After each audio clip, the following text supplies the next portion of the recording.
Hi, this is Todd and I'm from Maynard, Texas. I'm a homeowner and this is my SNAPP project.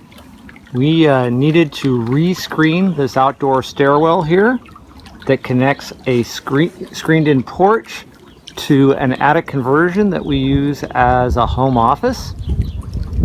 This was originally built in 2009, and when the builder built it, he just wrapped the screen around the outside of those posts and stapled it.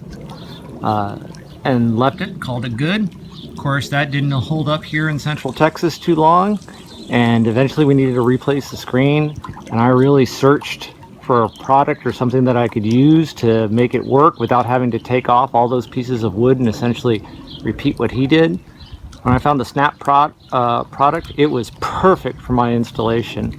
I was worried that I was going to have to try to figure out how to build individual screen panels, but with the SNAPP product I was able to do essentially custom panels for each area.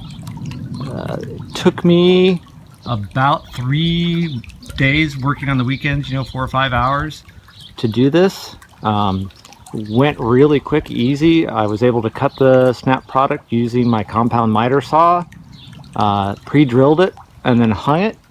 The actual hanging of the SNAPP product maybe took let's say couple of hours. Hardest part was doing the screening. Cannot recommend this product enough. I'm very pleased with how it went in and the results that we got.